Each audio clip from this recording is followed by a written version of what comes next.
Welcome to Ethics Bulletin. I am Dr. Samram, Ethics Center, Vijayawada. I am Pramila, Ethics Center, Vijayawada.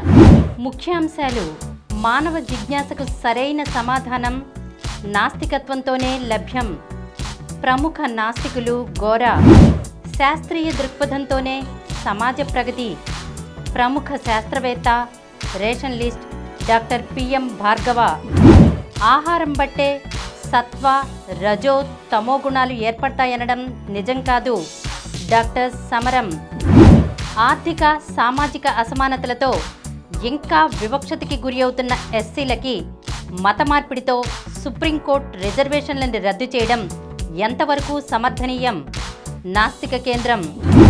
ఒక ప్రక్క సామాజిక చైతన్యాన్ని కలిగిస్తూ మరొక ప్రక్క యువతకి కొత్త రుచులు చూపిస్తూ నోరూరిస్తున్న యూట్యూబ్ ఛానల్ సమరం ఫుడ్ ఛానల్ని చూడండి. కడుపుకి పసందైన ఫుడ్ అందించండి. ముఖ్యాంశాలు చూశారు కదా, ఇక వివరాల్లోకి వెళ్దాం.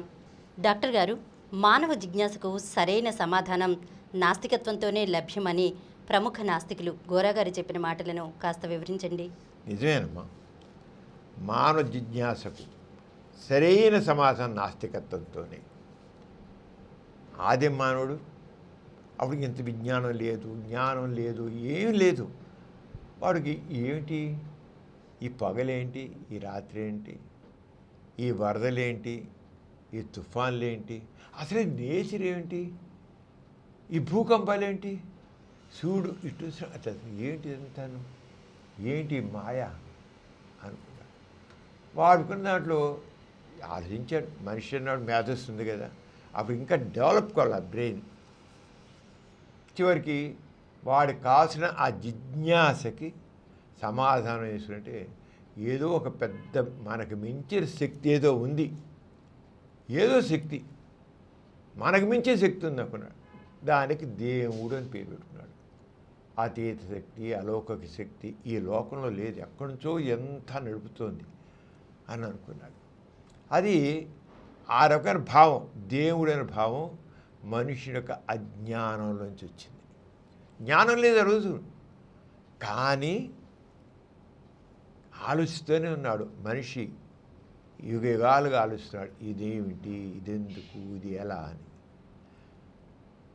మా కొంతమంది అయితేనేమో సింపుల్గా ఆలోచనగానే దైవ సృష్టి కదా, దేవుడు సృష్టించాడు కదా అనేసి సమానపరిచేసుకున్నారు. కానీ మనిషికి ఎలా అవ్వలేదు. ఎందుకు పిల్లలు ఇది ఏమిటి, ఇది ఎలా అని అడుగుతారు చిన్నపిల్లలు.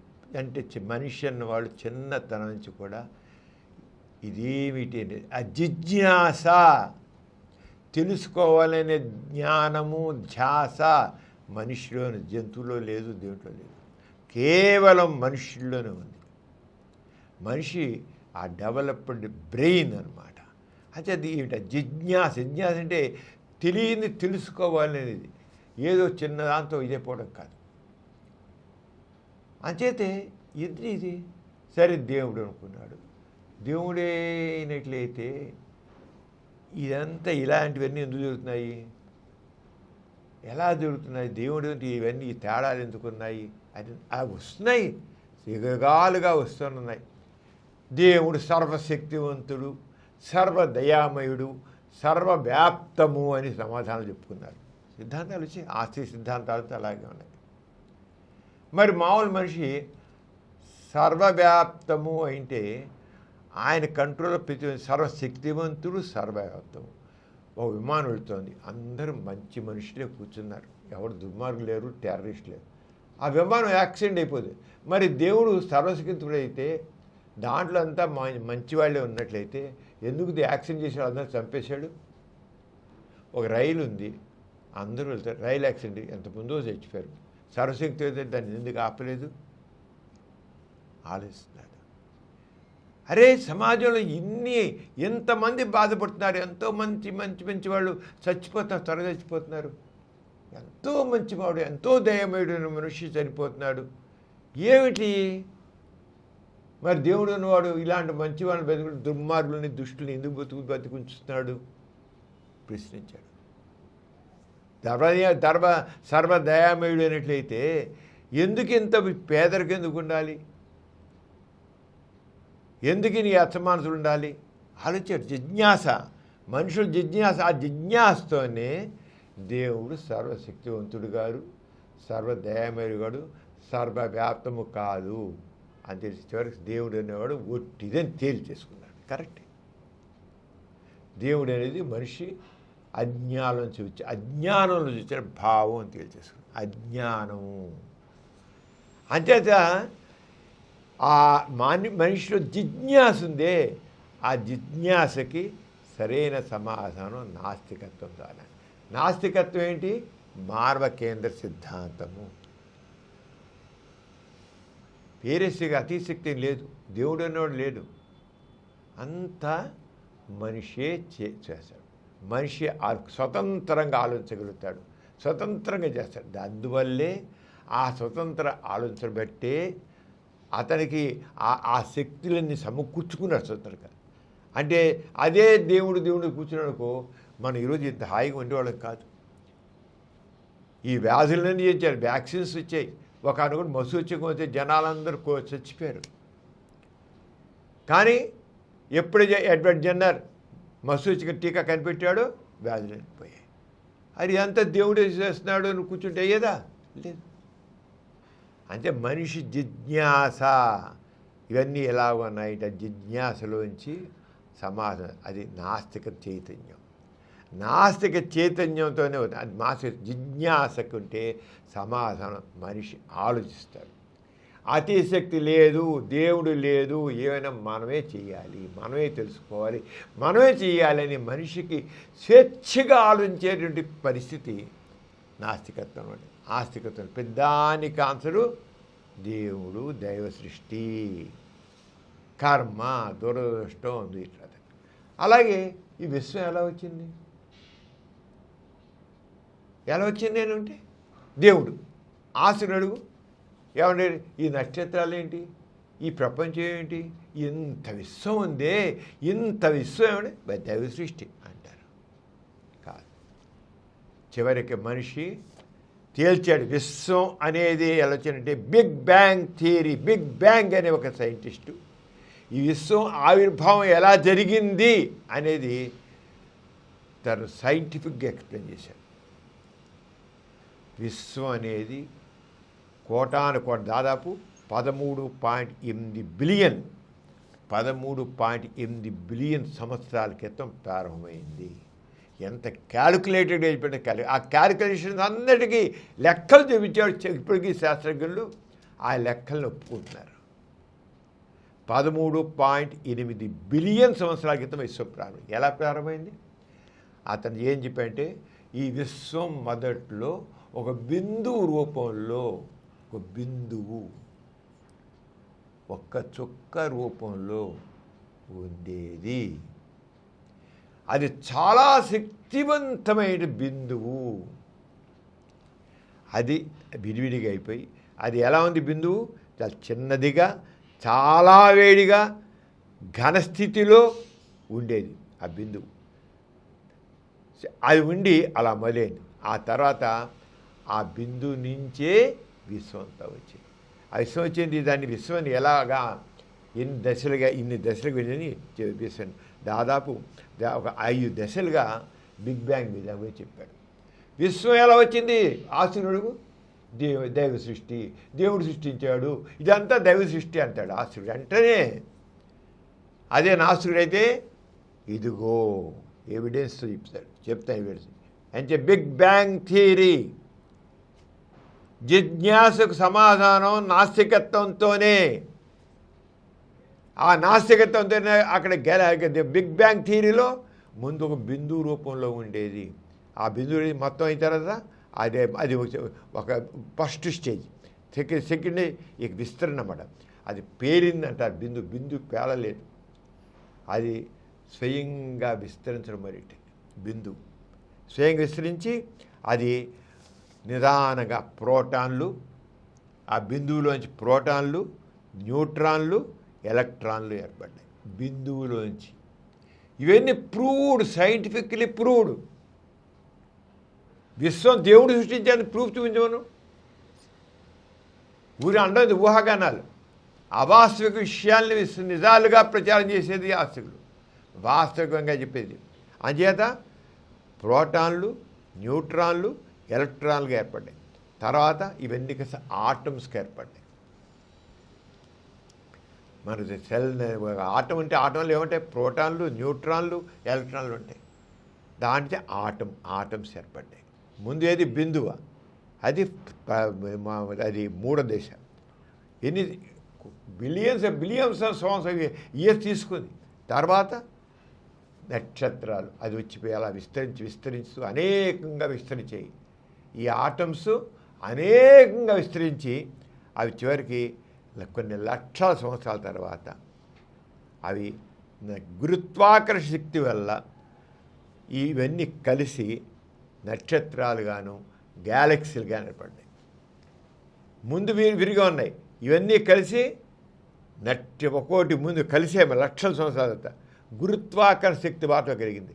దాంతో నక్షత్రాలు, గ్యాలక్సీలు వచ్చాయి. దీన్ని ఇప్పుడు మిల్కీ వే అంటాం. పాలపుంత ఒకటి. ఆ పాలపుంతలో మనం కూడా ఉన్నాం, భూమి కూడా దాంట్లో ఉంది. ఇలాగ ఇప్పటికీ విస్తరిస్తూనే ఉంది, ఇప్పటికి విస్తరిస్తూనే ఉంది. ఏదైతే బిగ్ బ్యాంగ్ చెప్పాడో అదే పద్ధతిగా ఇవన్నీ కూడా బిందువులు, ఎలక్ట్రాన్స్, న్యూట్రాన్స్, ప్రోటాన్స్ కలిసి అణువులుగా ఉండి ఎలా అవుతోంది, అవి మళ్ళీ ఇలా విడిపోయి ఘనీభవించి నక్షత్రాలుగా, గ్యాలక్సీలుగా తయారవుతాయని బిగ్ బ్యాంగ్ ఏం చెప్పాడో అది ఇప్పటికీ జరుగుతూనే ఉంది. దీన్ని హబుల్ అనే శాస్త్రజ్ఞుడు తన టెలిస్కోప్ ద్వారా చూపించాడు.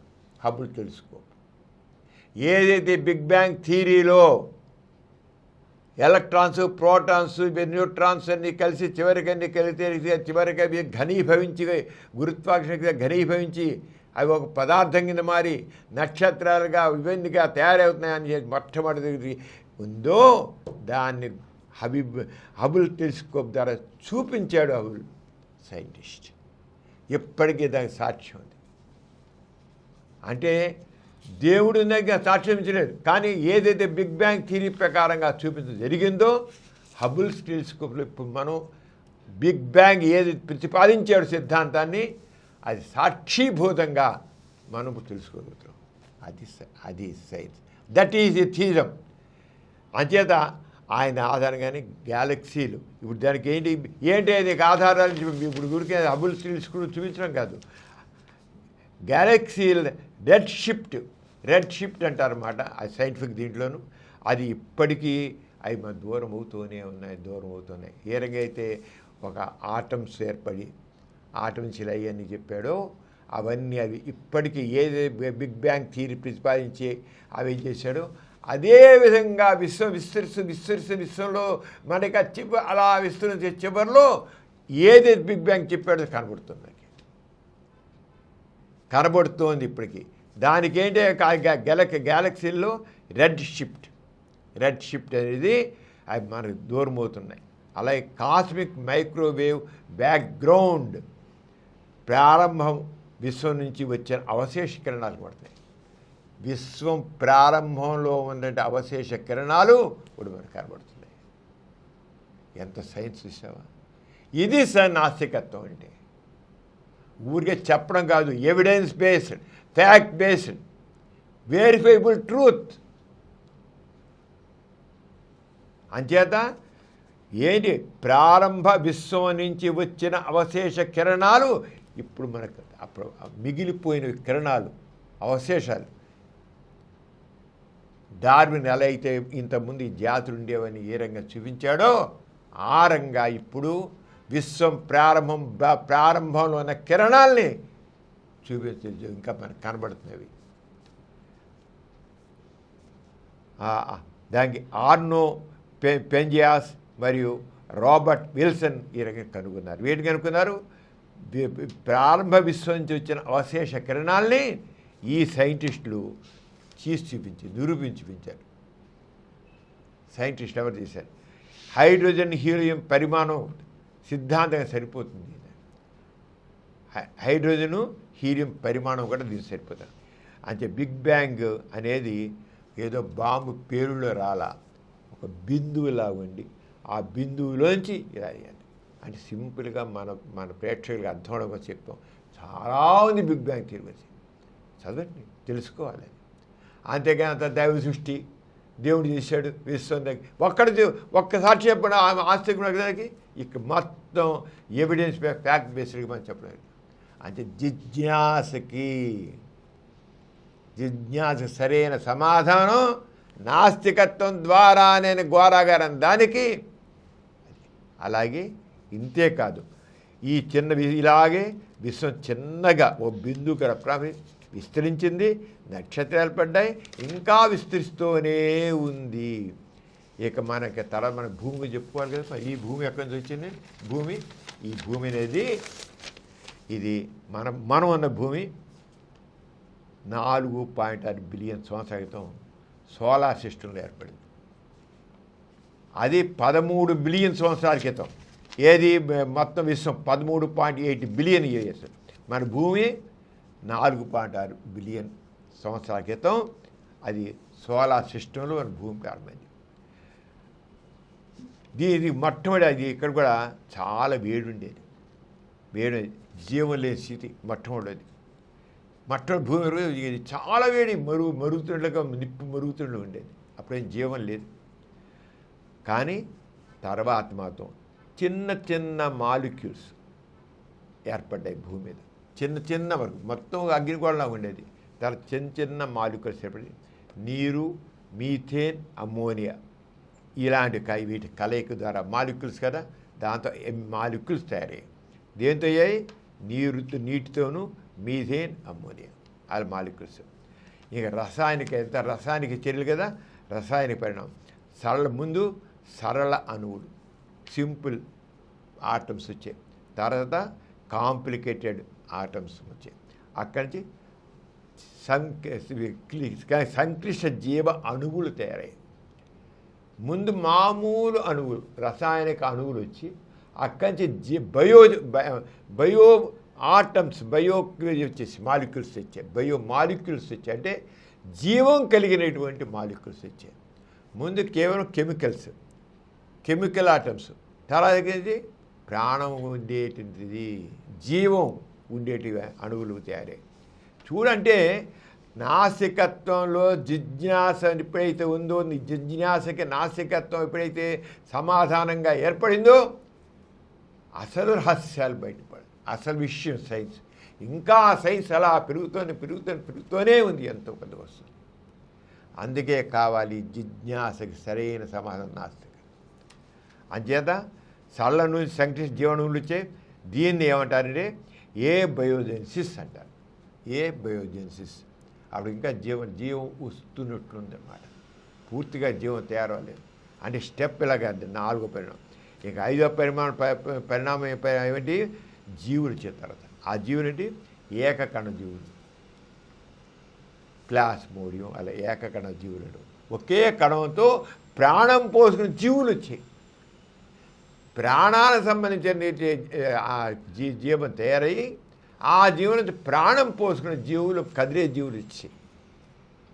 పారాసైట్స్ చిన్న ఏకలు వచ్చాయి. అలా అయిపోయాక ఇక ఫోటోసింథసిస్ వచ్చింది. దాంతో ఆక్సిజన్ ఏర్పడింది. మనకు మొక్కలంతా చెట్లు కార్బన్ తీసుకుని ఆక్సిజన్ పెడతా ఉంటాం కదా, అదంతా ఫోటోసింథసిస్ అంటే దాని ద్వారా వచ్చింది. ఇక తర్వాత జీవ పరిణామం వచ్చింది. ఈ పరిణామ సిద్ధాంతము జీవం ఏర్పడింది. దీనికి Darwin evolution by natural selection Charles Darwin సాధించాడు. ఇక డార్విన్ కంప్లీట్గా నిగ్గు తెలిసి పరిచాడు. ఎవడు కాదండి, ఈ రోజు కాదండి. ఏమిటి తర్వాత? జీవం ఉత్పత్తి అయ్యింది. ఒక ఏకకణ జీవి, ఒక అమీబా కావచ్చు, ఒక ప్లాస్మోడియం కావచ్చు, ఇంకోటి కావచ్చు. ఏకకణ జీవి నుంచి ఈరోజు మనం multicellular organism, highly developed organism అని ఉన్నాం. ఏకకణ జీవి నుంచి వచ్చాం. ఎవరు చెప్పేది అంతా? నాస్తిక చైతన్యంతో వచ్చింది. ఆస్తిక చైతన్యం చెప్పిందా? దైవ సృష్టి. ఒకటే మాట, దైవ సృష్టి కాదు. కానే కదలగా. ఇంకా జీవ పరిణామ క్రమం చూస్తే మొట్టమొదటి ఏమొచ్చాయి? చేపలాడు వచ్చాయి. తర్వాత ఉభయచరాలు భూమి మీద నీటిలో రెండు కలిసి, తర్వాత సరీసృపాలు సర్పాలు వచ్చాయి, తర్వాత సప్త జీవులు వచ్చాయి, కోతులు వచ్చాయి, చివరికి మనుషులు వచ్చారు. మనుషులు ఎంత పరిణామం 1 by 1 ఎలా జరిగింది చూడు. డైనోసార్ ఈ మధ్యలో రకరకాలైన జంతువులు వచ్చాయి, దాంట్లో డైనోసార్లని పెద్ద వచ్చాయి కానీ తర్వాత అవి ఉండలేకపోయాయి, అవి అంతరించిపోయాయి. ఎందుకంటే పెద్ద పెద్ద జీవాలకు అడ్జస్ట్ కాలేపోయి. ఇక్కడ ఇక మనుషులు 3 లక్షల సంవత్సరాల క్రితం హోమోసాపియన్స్ అంటారు. ఆ మనుషులు మొట్టమొదటి మనుషుల్ని హోమోసాపియన్స్, మన ముందు తరాల వాళ్ళని హ్యూమన్స్ అలా హోమోసాపియన్స్ అంటే మనుషుల్లాగా ఉండేవాడు. అంటే 2 కాళ్ళతో నడిచారు కానీ కోతులు కొండముచ్చుల్లా కనబడతారు.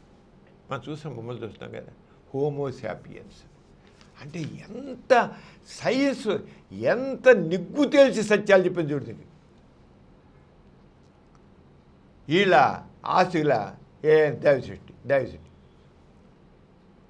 జిజ్ఞాసకి ఆస్తికత్వం కాదు, నాస్తికత్వమే సమాధానం ఇస్తుంది. అంచేత అక్కడి నుంచి హోమోసాపియన్స్ వచ్చేసి అక్కడ ప్రకృతి అభివృద్ధింది. ప్రకృతి ఇంకా అభివృద్ధి, భూభాగంలో అనేక మార్పులు వచ్చాయి, వాతావరణంలో అనేక మార్పులు వచ్చాయి, అరణ్యాలు సముద్రాలు ఇవన్నీ బాగా ఏర్పడ్డాయి. ఇవన్నీ సహజ నియమాలు బట్టే జరిగాయి కానీ దైవ సృష్టి వల్ల కాదు. మనిషి దేనివల్ల ఇవన్నీ తెలుసుకోగలిగాడు? మనిషి జిజ్ఞాస వల్ల. ఎందుకు, ఏమిటి, ఎలా, ఎలాగా. అంచేత దేవుడు లేడు, అంతా సహజంగా జరిగింది. నిదర్శనాలు వాటికి ఆధారంగా ఎవిడెన్స్గా ఉన్నాయి. అంచేత ప్రకృతి స్వయంగా అభివృద్ధి చెందింది, ఎవడు చేయాల, ఆటోమేటిక్గా ఎవల్యూషన్. డార్విన్ దాని కంప్లీట్గా ఏకగణ జీవుల నుంచి మనుషుల వరకు ఉన్న డార్విన్ ప్రూవ్ చేసి చూపించాడు. దాని తర్వాత ఈ సహజంగానే భౌతిక శాస్త్రం వచ్చింది, రసాయన శాస్త్రం వచ్చింది, జీవశాస్త్రం వచ్చింది, సహజ ప్రక్రియ ఇవన్నీ వచ్చాయి. అంచేత దేవుడు అనేవాడు మనిషి యొక్క అజ్ఞానం నుంచి వచ్చింది కానీ ఇంకేం కాదు. అంచేత నేను జిజ్ఞాస, మనుషుల జిజ్ఞాసకి సమాధానం ఇచ్చేది విత్ ఎవిడెన్స్ నాస్తికత్వం ఒకటే. అది అగ్వారగా చెప్పింది. దానికోసం బిగ్ బ్యాంగ్ థియరీ నుంచి చార్లెస్ మన డార్విన్ దాకా మీరు చెప్పలేదు. మనుషులంటే ఆలోచించండి, ఊరికి గుడ్డిగా నమ్మి ఆస్తికత్వం చెప్పేవన్నీ ఆస్తిక సిద్ధాంతాలన్నీ కూడా ఆధారం లేనివి, కేవలం విశ్వాసాల మీద, అబద్ధాల మీద, కల్పనల మీద ఆస్తిక సిద్ధాంతాలు ఉంటాయి. అబద్ధాలు, కల్పనల మీదే ఆస్తిక సిద్ధాంతం. ఇది సరైనది, నిజమైనది నాస్తికత్వం. డాక్టర్ గారు, మన ప్రతి బులెటిన్లో సామాజిక పురోభివృద్ధికి, మానవ కళ్యాణానికి తోడ్పడిన ఒక ప్రముఖ మహనీయుని గురించి చెప్పుకుంటున్నాం కదా, ఈసారి ఎవరి గురించి చెబుతున్నారు? ప్రిమేలా, ఇటీవల కాలం వరకు మనతోనే ఉన్న ఒక గొప్ప సైంటిస్ట్, భారతీయ సైంటిస్ట్, ఆయన ఎథిస్ట్ కూడా. ఎథిస్టే కాదు, ఆయన మన నాస్తిక కేంద్రానికి ఎంతో పరిచితులు. ఎక్కడున్న మన నాస్తిక మహాసభలు, ప్రపంచ నాస్తికసభల్లో వచ్చి మాట్లాడిన వ్యక్తి. అలాగే చంద్రపాటి శాస్త్రరావు గారు, ఆయన సంబంధించిన ఆర్యశ్వరుడు ఇచ్చిన వ్యక్తి. మన నాస్తిక అత్యంత సన్నిహితులు ఏంటి డాక్టర్ పిఎం భార్గవ గురించి తెలుసుకుందాం. ఆయన మామూలు వ్యక్తి కాదు, ఆయన సైంటిస్ట్, ప్రముఖ సైంటిస్ట్. ఆయన ఎంత మామూలు శాస్త్రజ్ఞులు మనకెందుకు లేని రాజీపడి అన్నిట్లుగా ఆస్తికత్వంతో రాజీపడతారు. ఏ మాత్రం రాజీపడలేదు. సైంటిస్ట్ అంటే ఇలా ఉండాలి, శాస్త్రజ్ఞుడు అంటే ఎలా ఉండాలి అని నిరూపించి చూపించిన వ్యక్తి డాక్టర్ పిఎం భార్గవ. ఆయన అందుకని ఆయన అంటారు, known as a fearless critic and rational thinker. ఏ మాత్రం భయం లేదు, నిర్భయంగా ఏదైనా సరే చెప్పగల వ్యక్తి, రేషనల్ థింకర్. చాలా రీజనింగ్గా మాట్లాడు. రెబెల్ సైంటిస్ట్గా ఆయన పేరు పొందాడు, రెబెల్ సైంటిస్ట్. అలాగే strong supporter of scientific temper, శాస్త్రీయ దృక్పథం కావాలి. ఏమనేది సమాజం పురోగమించాలంటే, ఈ సమాజం చక్కగా ఉండాలంటే, అందరికీ సుఖసంతోషాలంటే, సమాజంలో అంతా హాయిగా ఉండాలంటే శాస్త్రీయ దృక్పథం కావాలి అని చక్కగా ప్రబోధించిన వ్యక్తి.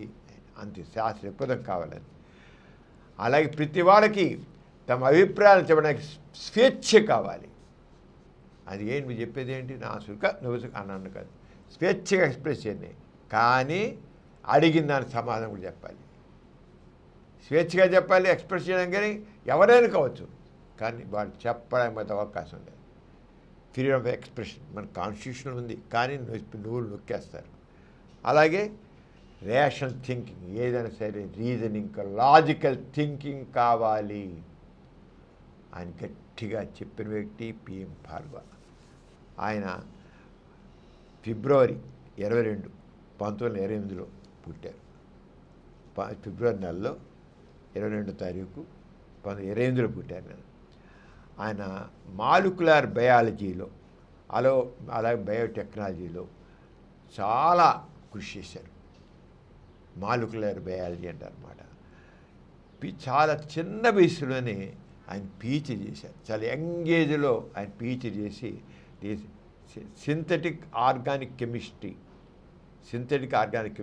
అనేది దాంట్లో ఆ సబ్జెక్టులో చేశారు. ఆయన ఇంతే కాకుండా ఇక హైదరాబాద్లో CCMB ఉంది, సెంటర్ ఆఫ్ సెల్యులార్ మైక్రోబయాలజీ సెంటర్కి ఆయన ఫౌండర్ డైరెక్టర్ అన్నమాట. ఫౌండర్ డైరెక్టర్గా మొదటి నుంచి ఉన్నారు, చివరి దాకా ఆయన ఫౌండర్ డైరెక్టర్. హైదరాబాద్లో ఉండేది CCMB అంటే బాబు. దీన్ని 1977లో ఏర్పాటు చేశారు. 1977 అన్నమాట. సిఎస్ఐఆర్ వాళ్ళు పూర్తిగా దానికి ఫండింగ్ చేసి దాన్ని గట్టిగా చేశారు.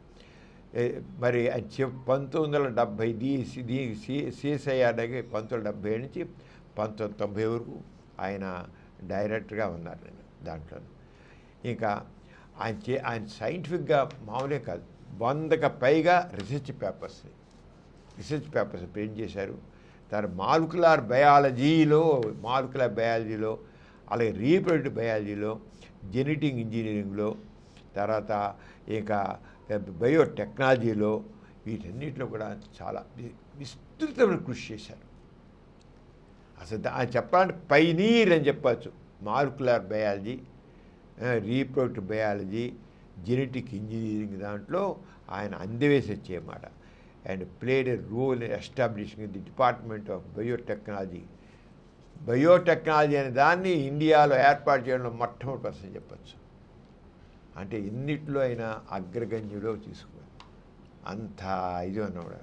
ఆయనకి చాలా అవార్డ్స్, 70 అవార్డ్స్ వచ్చాయి. పద్మభూషణ్ ఇచ్చింది, భారత ప్రభుత్వం పద్మభూషణ్ ఇచ్చి గౌరవించింది. 1986లో ఆయనకి పద్మభూషణ్ వచ్చింది. కానీ ఇక్కడ ఉన్నటువంటి మతతత్వవాదం చూసిన తర్వాత ఆయనకి చాలా అనిపించాలి గట్టిగా.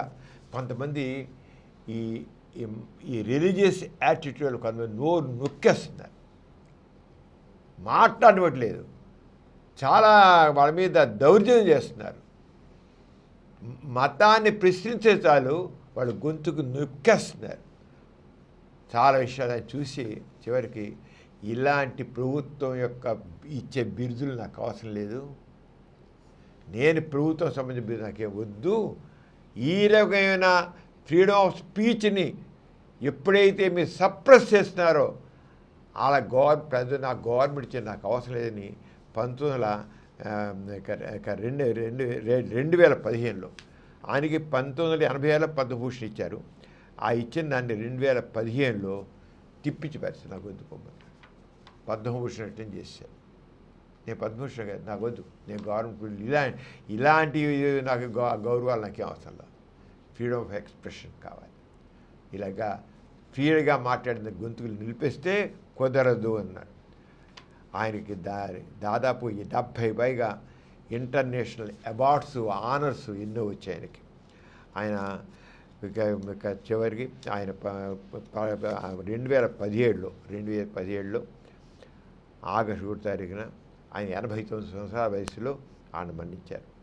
ఆయన ఓపెన్గా నేను రేషనలిస్ట్ని, ఎథిస్ట్ని, నేను సైంటిఫిక్ థింకింగ్ నాది మొత్తం అని చెప్పి ఓపెన్ చూపించాడు అన్నమాట. ఆయన అంత స్ట్రాంగ్గా నేను ఎథిస్ట్ని అని చాలా స్ట్రాంగ్గా చెప్పుకున్నాడు. ఆయన ఎంత చెప్పాడంటే ఇక రిలిజన్ ఈ based on revolution but science is based on evidence. మతం అనేది అబద్ధాల మీద కల్పనల మీద ఏర్పాటే ఉంటుంది. మతం అని మత నమ్మికలు అబద్ధాల మీద కల్పనల మీద ఉంటుంది. కానీ సైన్స్ అనేది ఆధారాల మీద ఉంటుంది. Science testable, verifiable. ఏదైతే నువ్వు సైన్స్ అంటావో ఎవరైనా పరీక్ష చేసుకోవచ్చు.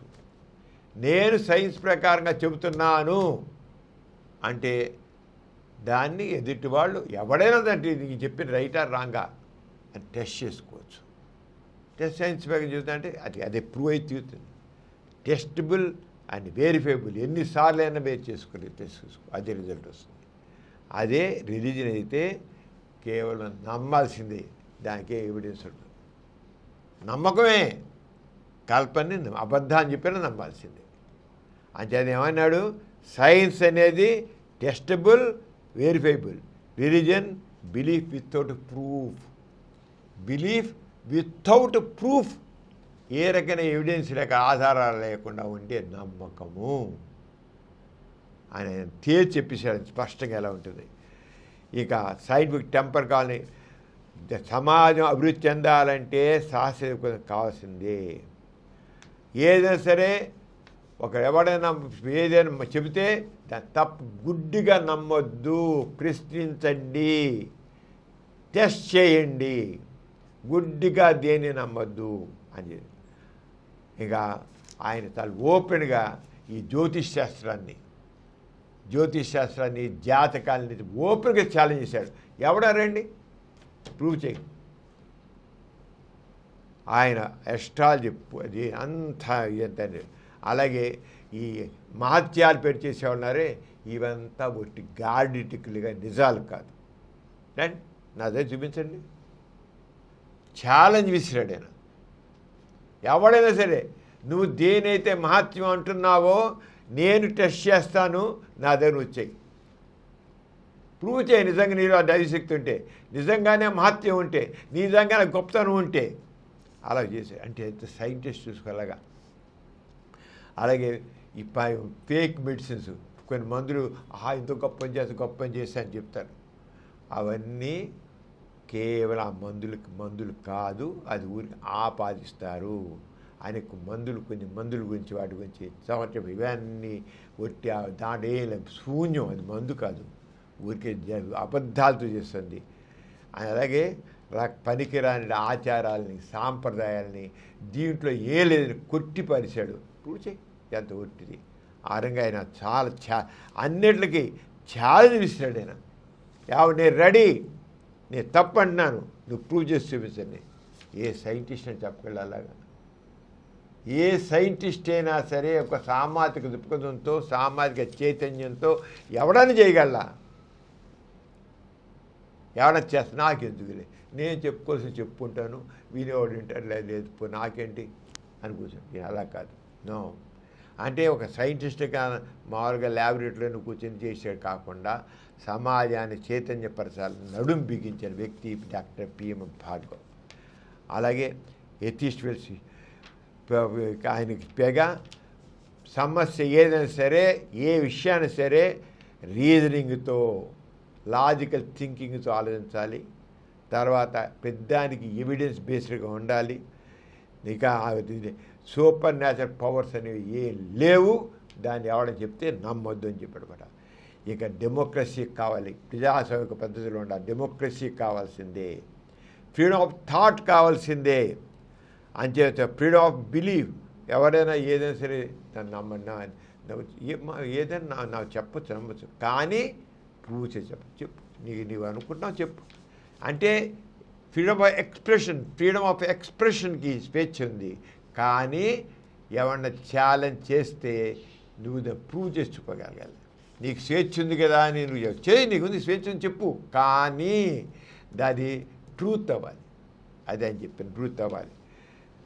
తర్వాత ఇక ఎవడికి దేని మీకైతే ఇవన్నీ సైన్స్ మాట చెబుతూ ఎడ్యుకేషన్లో ఎట్టి పరిస్థితుల్లో కూడా మూఢనమ్మకాన్ని ప్రచారం చేయడం.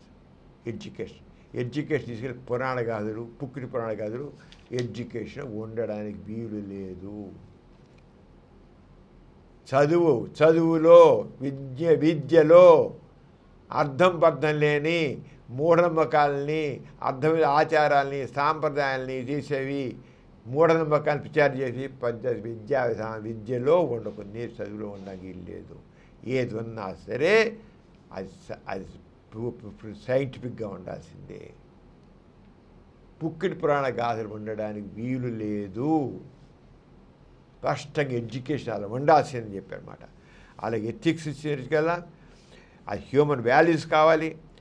ప్రతి వాడికి సామాజిక బాధ్యత ఉండాలి. భయం లేకుండా నిర్భయంగా మనిషి చేయగలగాలి. ఎంత మనిషి భార్గవ గారికి ఎంత ఇదిగా ఉన్నా చూసుకుని, ఎంత గొప్ప సైంటిస్ట్ అని కూడా అలాగా ఆయన ఇచ్చే science is the only reliable way to understand reality. సత్యాన్ని తెలుసుకోవాలంటే మార్గం కేవలం సైన్సే, scientific way.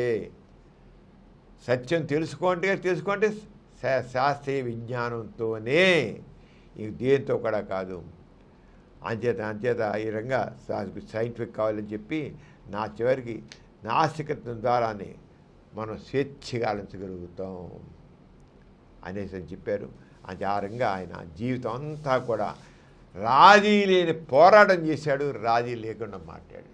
That is doctor PM Bhargava. Atheist బులెటిన్లో చిన్న విరామం. ఆధునిక కాలంలో చిన్న వయసులోనే యువతలో గుండెపోటు, రక్తనాళాలు మూసుకుపోవడానికి కారణాలు ఏమిటి? మూలకణ మార్పిడితో డయాబెటిస్కు చికిత్స, యాంటీబయాటిక్స్ అతిగా వాడడం వల్ల కలిగే అనర్థాలు ఏమిటి? రోబోలతో సంక్లిష్టమైన సర్జరీలు, బట్టతలకు అడ్డుకట్ట వేయడం ఎలా?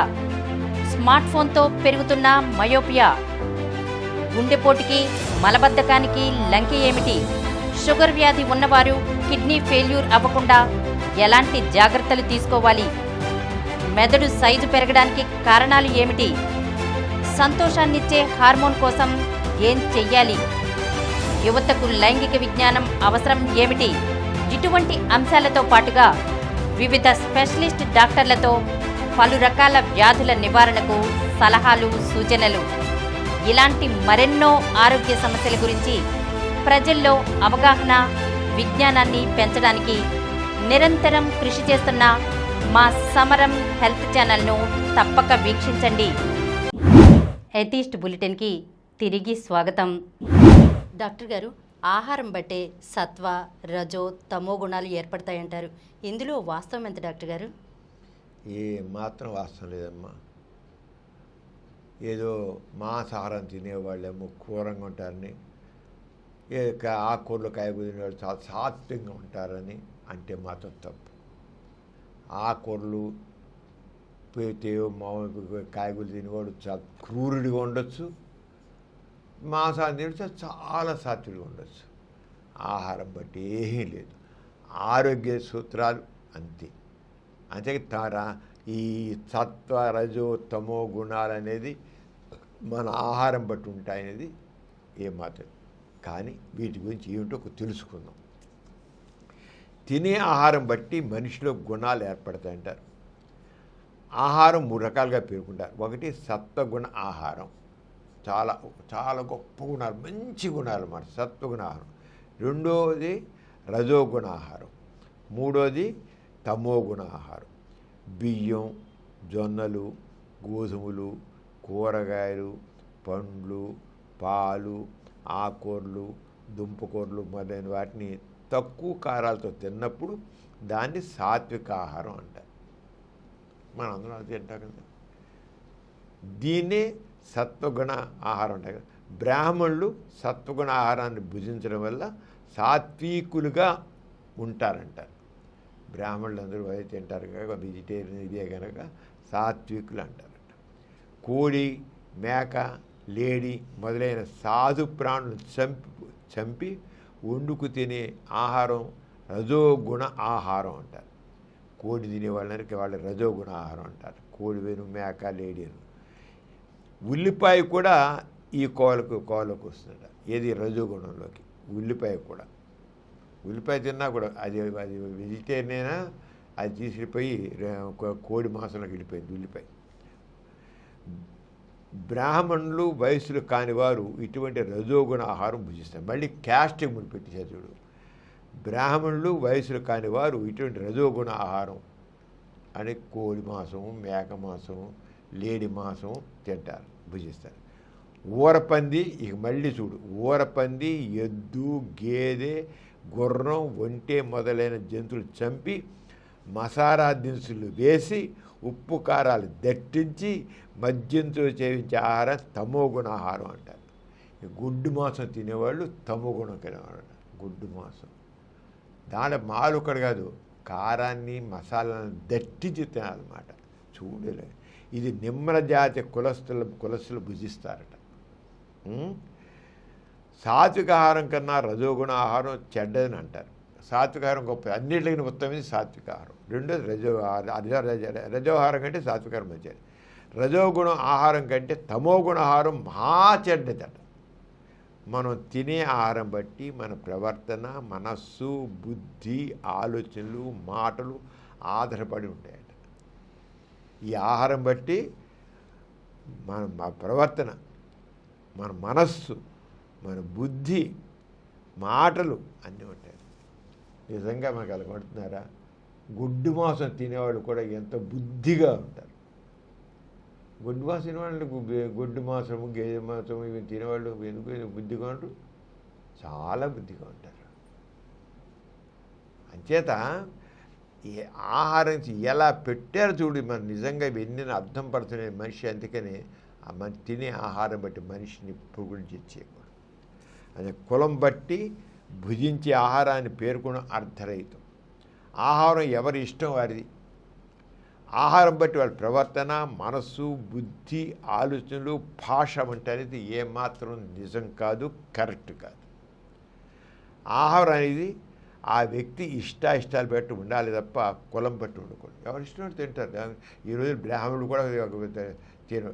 ఎందుకు? ఇక కలకటాలో బ్రాహ్మణులందరూ చేపలు తింటారు. వాళ్ళు మరి అక్కడ వెజిటేరియన్ వాళ్ళకి కలకటాలో తిని బ్రాహ్మణులు చేపలు తింటారు మామూలుగా. మరి వాళ్ళందరూ రజోగుణము ఈ గుణము వచ్చేయాలి కదా వాళ్ళు కొండ ఇక్కడికి. మరి వాళ్ళందరూ వేదాలు, మంత్రాలు నిర్దేశించుకుంటున్నారు. అంచేత ఈ కులాలన్నీ మానవుడు ఏర్పచ్చు. ఇంకా పైగా చెప్పిన కులాలన్నీ మనిషే సృష్టించాడు. ఆహారాలు కూడా అలా పేరుకున్నాయి. వీటికి లేనిపోయిన గుణాలని, ప్రాధాన్యాన్ని, గౌరవాన్ని ఇవ్వడం సరైన పద్ధతి కాదు.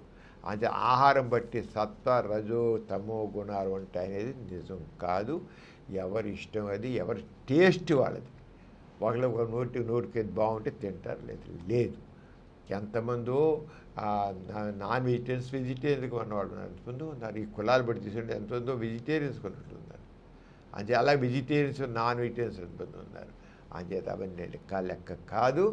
అది ఎవరి ఇష్టం వాళ్ళది, ఎవరి రుచి వాళ్ళది, ఎవరి లైకింగ్స్ బట్టి వాళ్ళు తినేదాన్ని బట్టి ఉంటుంది. కానీ ఆహారం బట్టి సత్య, రజో, తమో గుణాలు ఉంటాయని కులాలు కూడా ఆపాదించడం అనేది ఘోరం, అంతకని కోట్లేదు.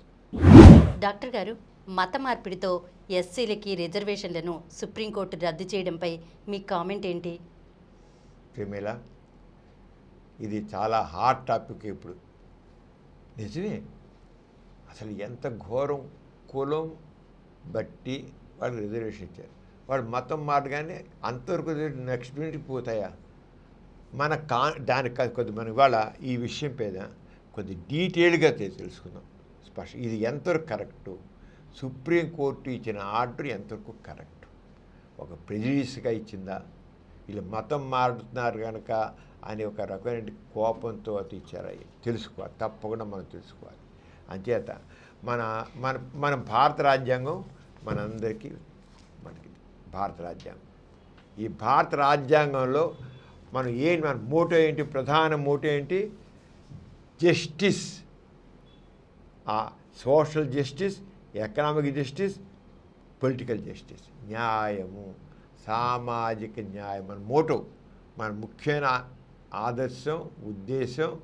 మనకి ఈ కాన్స్టిట్యూషన్ ప్రకారంగా భారతీయ ప్రజలందరికీ సామాజిక న్యాయం ఉండాలి, అందరికీ సమానంగా అవకాశాలు ఉండాలి, సామాజిక అవకాశాలు అందరికీ ఉండాలి, న్యాయం అందరికీ, అంత సోషల్ జస్టిస్ ఉండాలి, ఆర్థికంగా జస్టిస్ ఉండాలి, పొలిటికల్గా జస్టిస్, అందరికీ సమన్యాయం ఉండాలి. సమన్యాయం, వీళ్ళు వాళ్ళని తేడా లేదు. ఇవి మోటో, అందరికీ అప్పలిపులే. ఇంకోటి ఏంటి? లిబర్టీ. లిబర్టీ ఏంటి? Thought, expression, belief, faith and worship. మన ఫ్రీగా ఆలోచించడానికి స్వేచ్ఛ ఉంది, మన భావాలు చెప్పడానికి స్వేచ్ఛ ఉంది, నమ్మడానికి స్వేచ్ఛ ఉంది. ఒకటి దేవుడిని నమ్మితే ఇంకోటి దేవుడిని నమ్మొచ్చు, ఆ దేవుడు కాంటే ఇంకో దేవుడిని నమ్మచ్చు. ఎవరి దేవుని కల్లా నమ్ముకోవచ్చు, ఎవరి మతాన్ని నమ్ముకోవచ్చు, ఎవరి మతాన్ని నమ్ముకోవచ్చు, ఎవరి దేవుని నమ్ముకోవచ్చు, ఎవరి భావాలు వాళ్ళు నమ్ముకోవచ్చు. నేను నమ్ముకోవడానికి నీ పూర్తి స్వేచ్ఛ ఉంది. అలాగే నీకు పూజించడం కూడా వాళ్ళు చేయడానికి ఈ దేవుని పూజించి ఏ దేవుని పూజించుకో. ఇంత స్వేచ్ఛ, లిబర్టీ ఉంది మన కాన్స్టిట్యూషన్ ప్రకారం కంప్లీట్గా. ఇక మూడో ఏంటి? Equality. Equality of status and opportunity. అందరికీ సమానమైన గౌరవము. మానవులంతా ఒకటే, భారతీయులంతా ఒక్కటే, వీళ్ళకి హెచ్చు తగ్గులు లేవు, సమాన. అందరు భారతీయులు అన్నవాడు ప్రతివాడు ఒకటే, వాడు ఎక్కువ లేదు, ఒక తక్కువ కాదు. భారతదేశంలో ప్రతివాడికి సమానమైన గౌరవం ఉంది అని ఉండాలి. అందరికి సమానమైన అవకాశాలు ఉండాలి, ఆపర్చునిటీస్, సమానమైన అవకాశాలు ఉండాలి. ఇప్పుడు ఇదంతా రాజ్యాంగం అనేది ఏ ఒక్కళ్ళ కోసం కాదు, అందరికి ఉంది. అందరినీ ఆ లెవెల్లో ఏవైతే మోటో ఉందో లేని వాళ్ళు ఆ లెవెల్కి తీసుకురావాలి. అవకాశాలు లేని అవకాశాలు కలిగించాలి. సామాజికంగా అన్యాయంగా ఉన్న వాళ్ళని అన్యాయాల నుంచి బయటపడేసి వాళ్ళకు కూడా సమన్యాయం జరిగేట్టు చేయాలి. స్వేచ్ఛ లేని వాళ్ళకి స్వేచ్ఛను కల్పించాలి. మాట్లాడాన్ని నోరు మూయించేసిన వాళ్ళని మాట్లాడేందుకు అవకాశం ఇవ్వాలి. అంత ఇదిగా మన రాజ్యంలో ఫ్రెటర్నిటీ, వాడికి assuring the dignity of the individual and unity and integrity of the nation. అందరూ సహోదరులే, సమభావం, ఎవరు ఎక్కువ కాదు తక్కువ కాదు, అందరు స్నేహంగా చక్కగా సహోదరు. ఇలాగా భారత constitution justice, Liberty, equality, fraternity అనేది ఒక గోల్గా పెట్టి ఆ దిశలో మనం మన కాన్స్టిట్యూషన్ మొదటి 1950 నుంచి ఈ రోజుకు దీన్ని మనం అమలు తీసుకొస్తాం. కొత్త ఎన్నో అమెండ్మెంట్లు కూడా చేసుకుని వీటిని బేస్ చేసుకునే మన కాన్స్టిట్యూషన్ అంతా కూడా. అలాగే మనం ఇంకా ప్రియాంబుల్ ఏం చెప్పుకున్నాం? సావరెయిన్, సోషలిస్ట్, సెక్యులర్, డెమోక్రటిక్ రిపబ్లిక్ మంది. సార్వభౌమ, సోషలిస్ట్, సెక్యులర్, తర్వాత డెమోక్రటిక్ రిపబ్లిక్ మంది. మన కోరేదేంటి? సోషలిస్ట్ సమాజము. సోషల్ సమాజంలో కులాలు మతాలు ఉండకూడదు.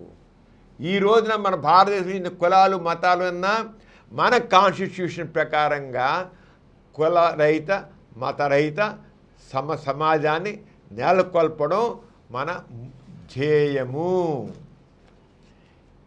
ఈ కాన్స్టిట్యూషన్ ప్రకారంగా మన ధ్యేయం ఏంటి? కులరహిత మతరహిత సమాజాన్ని మనం కట్టుకోవాలి. సోషలిస్ట్ దాంట్లో సోషల్ సమాజంలో కులాలు ఉండవు, మతాలు ఉండవు, మానవులంతా ఒకటే. అంచేది ఈరోజు కులాలు ఉన్నాయంటే ఎప్పటికీ కులాలు ఉండాలని కాదు, ఈ మతాలు అంటే కులాలని కాదు. ఇప్పుడు ఇష్టం, ఇప్పుడు ప్రస్తుతానికి మాత్రం ఇటు జట్టు అటు మతాలను మారిపోవు. కానీ అందరూ కూడా సమానంగా డెవలప్ అవ్వాలి, ఈక్వల్గా. ఆపర్చునిటీస్ లేని వాళ్ళకి ఆపర్చునిటీస్ ఇచ్చి, అణగబడి ఉన్న వాళ్ళని పైకి తీసుకురా, సోషలిస్ట్గా నువ్వు సోషలిస్ట్ సమాజంలో ప్రతి వాళ్ళు సమానంగా సమాన అవకాశాలతో సమాన గౌరవంతో ఉంటారు. మన ఫస్ట్ దిస్ సావరేన్ సోషలిస్ట్ సెక్యులర్. ఈ మతం వాడు ఆ మతం వాడు ఈ కులం వాడు ఆ కులం వాడు అని వాడు కాదు. సెక్యులర్, అందరికీ సమానమైన గౌరవం ఉంటుంది. సోషలిస్ట్ సెక్యులర్ ఫస్ట్, తర్వాత డెమోక్రటిక్ ప్రజాస్వామిక దేశం మనం.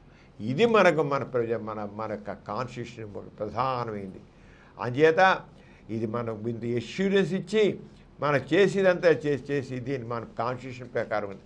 దాని ప్రకారంగా చూసినట్లయితే మరి జరిగింది ఏంటంటే, మన స్వాతంత్ర్యం వచ్చే టైంకి ఈ కాన్స్టిట్యూషను ఏర్పాటు చేసే టైంకి ఎలా ఉంది? భారతదేశంలో ఎంతో అంటరానితనం ఉంది. కొంతమంది వ్యక్తులకి అసలు చదువుకోవడానికి అవకాశం లేదు, ఉద్యోగాలు తేడానికి అవకాశం లేదు, గౌరవం లేదు. అస్పృశ్యులు, అంటరాని వాళ్ళుగా, వాళ్ళని దూరంగా, ఊరికి దూరంగా ఫలానా వాడ ఫలానా గూడెం అని పెట్టేసి మనుషులు దూరంగా ఉంచారు. వాళ్ళు మనుషులేనే. ఇప్పటికీ ఈ రోజుకి భారతదేశంలో ఇప్పటికి కూడా పల్లెటూళ్ళలో ఫలానా గూడెం ఫలానా వాడ, మన కులం పేరు ఎత్తద్దు, ఫలానా గూడెం ఫలానా వాడ అని చెప్పి ఇప్పటికీ ఈ రోజుకి మనుషుల్ని అధమాధములుగా వాళ్ళని నీచులుగా చూశాడు. పశువులు తీసుకొచ్చి ఇంట్లో పక్కనే కట్టుకుంటున్నాం, గొర్రెల్ని మేకల్ని పందులు తీసుకుని ఇంటి పక్కన పెట్టుకుంటున్నాం. మనుషుల్ని మనం ఊరి బయట అదొక వాడ అదొక గూడెగా పెట్టుకుని మనం చేస్తున్నాం. ఇది ఉంది, అప్పటికి ఉంది ఇప్పటికి ఉంది. మరి అసమానత, దీన్నే అంబేద్కర్, బాబాసాహెబ్ అంబేద్కర్ ఏం చేశారంటే, ఈ రంగం మనం కోరేది ఏంటో సోషలిస్ట్ సెక్యులర్ సొసైటీ మనం కోరుతున్నాం, సమసమాజం కోరుతున్నాం. మన మోట ప్రకారం అది, మన మోట ఏంటి? సమసమాజము. మన మోట ఏంటి? సోషలిస్ట్ రాజ్యము. మన మోట ఏంటి? సెక్యులరిజము. మన మోట ఏంటి? ప్రజాస్వామికము. ప్రజల చేత ప్రజల కొరకు ప్రజల పాలన. భారతీయులంతా సహోదరులు ఒక్కటే. కాన్స్టిట్యూషన్ రాసుకున్నాం మనం, ఏంటి భారత కాన్స్టిట్యూషన్ ఎంత తగ్గింది. ఈ కాన్స్టిట్యూషన్ అంబేద్కర్ నాయకత్వంలో ఒక కాన్స్టిట్యూషన్ అసెంబ్లీ ఉండి దాని ద్వారా ఏర్పడతాయి. దాంట్లో అలాంటప్పుడు కొంతమంది వ్యక్తుల జనాభా కోటాను కోట్ల మంది, వేలు లక్షలు కాదు, కోటాను కోట్ల మంది మనుషులు అప్రెస్డ్ సప్రెస్డ్ వ్యక్తులు ఉన్నారు. అప్పుడేంటంటే ఇలా కాదని, అలాగే పార్లమెంట్ అసెంబ్లీ అక్కడ పార్లమెంట్ పెట్టుకున్నాం. ఇప్పుడు రాష్ట్రాల లెవెల్లో అసెంబ్లీలు ఉన్నాయి. అక్కడ కూడా ఈ అప్రెస్డ్ సప్రెస్డ్ ఎవరైతే అస్పృశ్యులుగా ఉన్నారో వాళ్ళ వాయిస్ కూడా శాసనసభలోనూ లోక్సభలో వినిపించాలని వాళ్ళకు కూడా సపరేట్గా కాన్స్టిట్యూన్సీ పెట్టి అక్కడి నుంచి వాళ్ళని ఎన్నుకునే రకంగా, అందరూ కలిసి ఎన్నుకునే రకంగా కాన్స్టిట్యూషన్ లోక్సభకి అలాగే అసెంబ్లీలకు కూడా నియోజకవర్గాలు ఏర్పరిచి, రండి మీ వాయిస్ వినిపించండి, జనాలందరికీ మీ బాధలు వినిపించండి, మీకోసం పోరాడండి అని అంబేద్కర్ ప్రత్యేకంగా ప్రతి రాష్ట్రంలోనూ అసెంబ్లీ స్థానాలు పార్లమెంట్ స్థానాలు కూడా ఇచ్చాడు. ప్రత్యేకంగా కొంతమంది మనం తీసుకుంటే, మన ఆంధ్రప్రదేశ్లో ఇచ్చినట్టయితే దానికి ఏం సైడ్ మీద రావడానికి ఎస్సీ కాన్స్టిట్యూషన్ ఇచ్చినట్టయితే మన భారతదేశం మన ఆంధ్రప్రదేశ్లో 29 అసెంబ్లీలో 29 అసెంబ్లీ స్థానాలు ఉన్నాయి. 29 అసెంబ్లీ స్థానాల్లో ఎస్సీ క్యాండిడేట్ సపరేట్గా ఎస్సీలకే అక్కడ ఎస్సీలే నిలబెడతారు, అందరూ వాళ్ళు ఎన్నుకుంటారు. అలాగే ఎస్టీలు షెడ్యూల్ ట్రైబ్స్ 7 అసెంబ్లీలు ఉన్నాయి, 7 అసెంబ్లీలు. అలాగే పార్లమెంట్ సీట్ తీసుకుంటే 4 పార్లమెంట్ సీట్లు ఎస్సీలకు ఉన్నాయి ఆంధ్రప్రదేశ్లో. అన్ని రాష్ట్రాలు ఉన్నాయి, మన ఆంధ్రప్రదేశ్కి చెందాను. ఎస్టీకి ఒక పార్లమెంట్ స్థానం ఉంది, ఒక పార్లమెంట్ స్థానం ఉంది. ఎందుకు ఇచ్చాడు ఇలా అంబేద్కర్? ఎందుకు అసెంబ్లీలో పార్లమెంట్లో కూడా నీ వాయిస్ని ఎందుకు చేయి, నీ వాయిస్ వినిపించు అని. దీనికోసం ఏం చేశారంటే, ఎవరున్నా అసలు ఈ రంగా ఏ కులాల వాళ్ళు, ఏ జాతుల వాళ్ళు, ఏ తెగల వాళ్ళు ఉన్నారు అని ఒక లిస్ట్ తీశాడు, లిస్ట్ ఇచ్చాడు. ఏ ఈ పలానా 1-2 కులాలు చాలామంది ఉన్నారు. అదే ఏ కులాలు వాళ్ళు, ఏ జాతుల వాళ్ళు, ఏ తెగల వాళ్ళు వాళ్ళు ఉన్నారని చెప్పేసి వాళ్ళకు తీసి వాళ్ళ కోసం చేసి వాళ్ళని ఏంటంటే షెడ్యూల్ క్యాస్ట్, షెడ్యూల్ టైప్స్ అని షెడ్యూల్ క్యాస్ట్, షెడ్యూల్ టైప్స్ అని కూడా చేశారు. అంటే షెడ్యూల్ అంటే లిస్ట్ అవుట్, షెడ్యూల్ చేశారు. షెడ్యూల్ అంటే లిస్ట్ చేయబడిన వాళ్ళు, అంటరాని వాళ్ళని కాదు షెడ్యూల్ అంటే అర్థం.